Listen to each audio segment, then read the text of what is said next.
Hello everyone, আসসালামু আলাইকুম। কেমন আছেন সবাই? আশা করি সবাই অনেক অনেক ভালো আছে আর আমিও ভালো আছি আলহামদুলিল্লাহ। তো আজকে আপনাদের সাথে শেয়ার করব খুবই মজাদার একটি চাইনিজ ভেজিটেবল রেসিপি। আর এটা করার জন্য খুব একটা বেশি উপকরণের প্রয়োজন হয় না। হাতের নাগালে থাকা স্বল্প কিছু সবজি দিয়ে আপনারা ঘরেই বানিয়ে নিতে পারেন এরকম মজাদার একটি সবজি।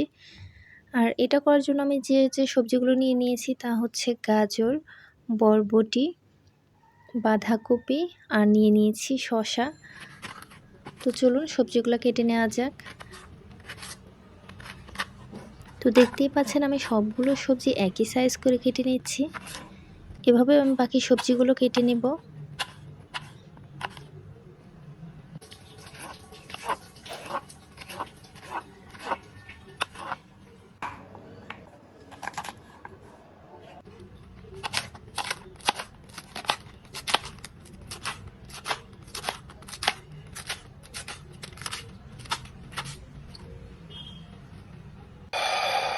তো আমার সবগুলো সবজি কাটা হয়ে গিয়েছে। আর এখানে আমি কিছু বোনলেস চিকেন নিয়ে নিয়েছি।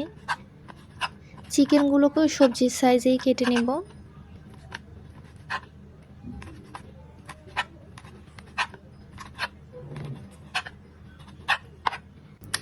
চিকেনটাকে পরিষ্কার করে ধুয়ে নেওয়ার পর এখানে দিয়েছি আদা বাটা, রসুন বাটা, হলুদ মরিচের গুঁড়ো আর দিয়েছি স্বল্প পরিমাণে লবণ দিয়ে এটাকে আমি ভেজে নেব। তো এটাকে আমার ভাজা হয়ে গিয়েছে। একে একে আমি বাকি সবজিগুলো এভাবে ভেজে নিব।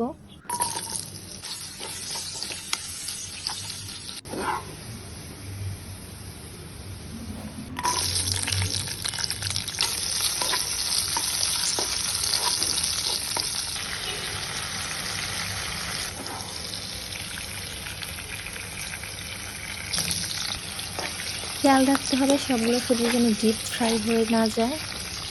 হালকাভাবে ভেজে নিতে হবে সবগুলো সবজি, নয় সবজির স্বাদটা নষ্ট হয়ে যাবে।